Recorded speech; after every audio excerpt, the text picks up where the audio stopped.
जय हिंद दोस्तों, स्वागत है आप सभी का इस चैनल पे। दोस्तों, देश भर के लाखों लाख केंद्रीय कर्मचारी 65 लाख पेंशन धारकों की सैलरी, पेंशन एरियर, महंगाई भत्ते, 8वें केंद्रीय वेतन आयोग, 18 माह एरियर, साथ ही साथ national increment, fixed medical allowance, commutation recovery को लेकर केंद्र की ओर से कई बड़े अपडेट एक साथ जारी कर दिए गए हैं। सभी केंद्रीय कर्मचारी 65 लाख पेंशन धारकों के लिए कार्मिक मंत्रालय और पेंशन मंत्रालय से भी महत्वपूर्ण दिशा निर्देश जारी किए गए हैं। सभी कर्मचारी 65 लाख से अधिक पेंशन धारकों के लिए आज का वीडियो काफी महत्वपूर्ण रहने वाला है, इसीलिए वीडियो को शुरू से लेकर अंत तक जरूर देखिएगा।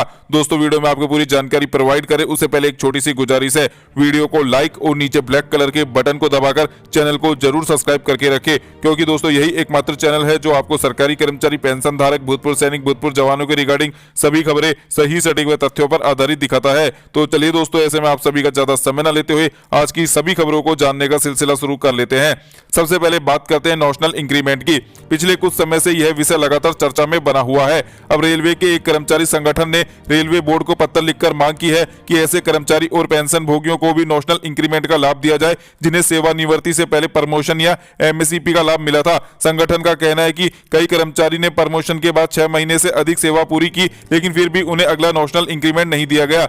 इससे उनकी अंतिम वेतन गणना और पेंशन पर भी असर पड़ा है। इसी विसंगति को दूर करने की मांग अब फिर से उठाई गई है। यदि सरकार इस मांग पर सकारात्मक फैसला लेती है तो बड़ी संख्या में कर्मचारी और पेंशन भोगियों को लाभ मिल सकता है। दोस्तों, ये सिर्फ अभी मांग की गई है, सरकार इस पर अंतिम फैसला लेगी, उसके बाद ही आपको इसका लाभ मिल पाएगा। अब चलिए दोस्तों, 8वें वेतन आयोग से जुड़ी बड़ी खबर की चर्चा कर लेते हैं। आयोग की ओर से नया पत्र जारी कर दिया गया है, जिसमें राजस्थान के कर्मचारी संगठन और पेंशन भोगी संगठन के साथ बैठक का कार्यक्रम तय किया गया है। आयोग जयपुर में विभिन्न संगठनों से मुलाकात करेगा और उनके सुझाव सुनेगा। केवल वही संगठन इस बैठक में शामिल हो सकेंगे जिन्होंने पहले अपना मेमोरेंडम जमा किया है। आयोग का उद्देश्य कर्मचारी और पेंशन भोगियों की वास्तविक समस्याओं को समझना और उन समस्याओं को अपनी सिफारिशों में शामिल करना। यही कारण है कि अलग अलग राज्यों में लगातार बैठकों का आयोजन किया जा रहा है 8वें वेतन आयोग की कमेटी के द्वारा। वहीं पर चलिए दोस्तों, अब अगली बड़ी इंफॉर्मेशन की चर्चा कर लेते हैं। अगली बड़ी जानकारी पेंशन मंत्रालय से सामने निकलकर आई है। मंत्रालय ने लंबित पेंशन मामलों और शिकायत को शीघ्र निपटारे के लिए विशेष अभियान चलाने का फैसला लिया है। दोस्तों, आपकी जानकारी के लिए बता दें कि सभी मंत्रालय और विभागों को निर्देश दिए गए हैं कि पुराने मामलों की समीक्षा करके उनका जल्द समाधान किया जाए। इसमें पेंशन संशोधन, बकाया भुगतान, लंबित शिकायतें और अन्य प्रशासनिक समस्याएं शामिल हैं। यदि किसी पेंशन भोगी की शिकायत लंबे समय से लंबित है तो संबंधित विभाग को उसका समाधान प्राथमिकता के आधार पर करना होगा। इससे हजारों पेंशन भोगियों को राहत मिलने की उम्मीद बनी हुई है। अब चलिए दोस्तों, अब अगली बड़ी इंफॉर्मेशन की चर्चा कर लेते हैं। दोस्तों, अब बात करते हैं 8वें वेतन आयोग के अगले चरण की। विभागों द्वारा डेटा जमा करने की अंतिम तिथि पूरी हो चुकी है और अब आयोग के पास देश भर से प्राप्त जानकारी पहुंच चुकी है। अगले चरण में आयोग इस पूरे डेटा का विस्तृत विश्लेषण करेगा। कर्मचारियों की संख्या, वेतनमान, भत्ते, रिक्त पद, वित्तीय प्रभाव और वित्तीय संगठनों के सुझाव का अध्ययन किया जाएगा। इसके बाद आयोग अलग अलग राज्यों में बैठकों का सिलसिला जारी रखेगा और सभी पक्षों की राय लेने के बाद अंतिम सिफारिशें तैयार करेगा। इसलिए आने वाले महीनों में 8वें वेतन आयोग से जुड़ी कई महत्वपूर्ण गतिविधियां देखने को मिलने वाली है, जिसका असर आने वाले 8वें वेतन आयोग पर गंभीरता से पड़ेगा। इसमें यह भी शामिल किया जाएगा कि 8वें वेतन आयोग में फिटमेंट फैक्टर कितना रखा जाएगा, साथ ही 8वें वेतन आयोग में बेसिक पे में क्या बदलाव किया जाएगा। यह आने वाले समय में आपको देखने को मिलेगा जब 8वें वेतन आयोग की कमेटी अपनी सिफारिशें तैयार करने के बाद केंद्र सरकार को सौंपेगी और केंद्र सरकार उन्हें लागू करने का काम करेगी।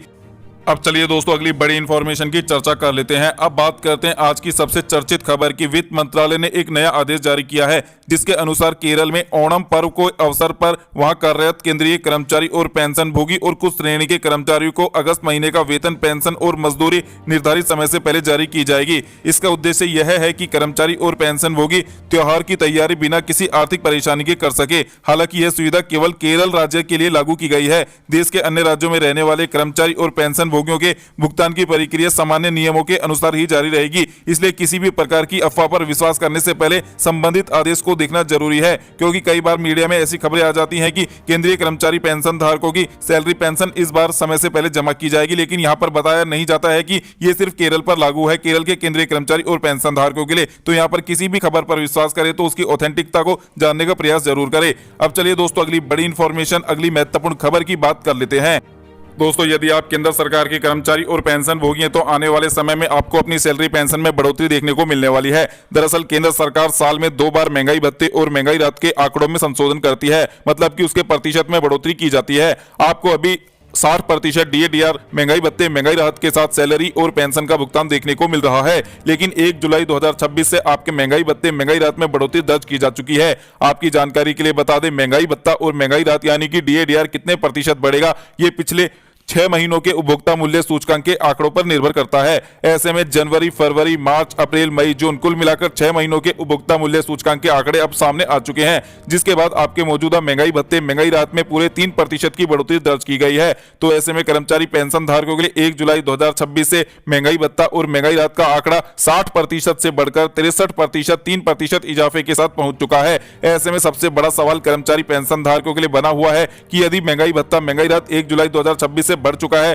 तो हमें इसका फायदा सैलरी पेंशन में कब देखने को मिलेगा। तो दोस्तों आपकी जानकारी के लिए बता दें कि जुलाई में बढ़ने वाले महंगाई भत्ते महंगाई राहत का ऐलान हर साल केंद्र सरकार अक्टूबर के महीने में करती है। अक्टूबर के महीने में ऐलान के बाद कैबिनेट मंजूरी के बाद आपको सैलरी पेंशन में इसका फायदा देखने को मिलता है और आपको एरियर का भुगतान भी किया जाता है। अब सबसे बड़ा सवाल, ये एरियर क्यों दिया जाता है। आपकी जानकारी के लिए बता दें, ये जो महंगाई भत्ता लागू किया जाएगा 3% का, ये आपके लिए 1 जुलाई 2026 से लागू किया जाएगा और आपको सैलरी पेंशन में आपको फायदा मिलने लगेगा अक्टूबर के महीने में। तो ऐसे में जो महीने निकल चुके हैं, जुलाई, अगस्त, सितंबर, इन 3 महीनों का आपको बढ़े हुए DADR का एरियर का भुगतान एकमुश्त सरकार की ओर से किया जाता है, जिससे केंद्र सरकार के कर्मचारी पेंशन धारकों को आर्थिक स्तर पर नुकसान ना उठाना पड़े। अब चलिए दोस्तों अगली बड़ी इंफॉर्मेशन की चर्चा कर लेते हैं। दोस्तों आपकी जानकारी के लिए बता दें, संसद में हाल ही में प्रश्न पूछा गया था कि केंद्रीय कर्मचारी पेंशन धारकों के लिए 8वें वेतन आयोग का फायदा कब से मिलेगा। यदि 1 जनवरी 2026 से यह फायदा लागू किया जाता है तो जब सैलरी पेंशन आएगी तो बीच के जो महीने निकल चुके होंगे उनका एरियर कर्मचारी पेंशन धारकों को भुगतान करके दिया जाएगा।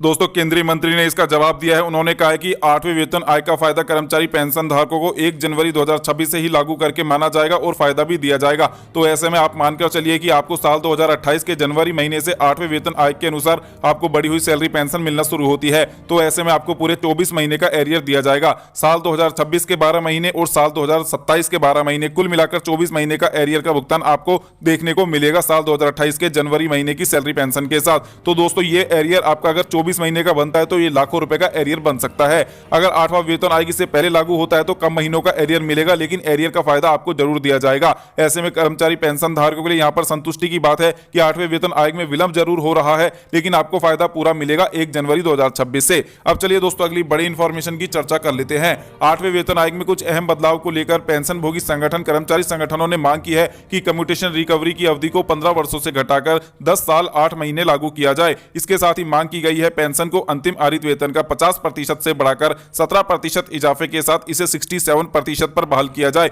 इसके अलावा मांग की गई है फिक्स्ड मेडिकल अलाउंस की राशि को 1000 रुपए से बढ़ाकर केंद्र सरकार इसे 3000 रुपए या फिर 4000 रुपए करने पर विचार करे और 8वें वेतन आयोग में लागू करने का काम भी करे, क्योंकि प्राइवेट अस्पतालों में बहुत महंगाई है। 1000 रुपए प्रति माह मेडिकल अलाउंस में कुछ भी नहीं होता है, इसलिए फिक्स्ड मेडिकल अलाउंस की राशि को बढ़ाया जाए। अब चलिए दोस्तों अगली बड़ी इंफॉर्मेशन की चर्चा कर लेते हैं। दोस्तों आपकी जानकारी के लिए बता दें, कुछ सोशल मीडिया प्लेटफॉर्म पे दावे देखने को मिले हैं कि केंद्र सरकार ने आपके 18 माह लंबित बकाया एरियर को मंजूरी जारी कर दी है। अब ये 3 किस्तों में भुगतान किया जाएगा। लेकिन दोस्तों यहां पर आपकी जानकारी के लिए बता दें, ऐसी जो सोशल मीडिया पर खबरें चलती हैं ये पूरी तरीके से सत्य नहीं होती हैं। केंद्र सरकार ने इस प्रकार का कोई भी आदेश जारी नहीं किया है और ना ही अपनी वेबसाइट पर ऐसा कोई मेमोरेंडम अपलोड किया है जिसके आधार पर कहा जा सके कि आपके लंबित बकाया 18 माह एरियर को मंजूरी मिल गई है। सावधान रहे। जय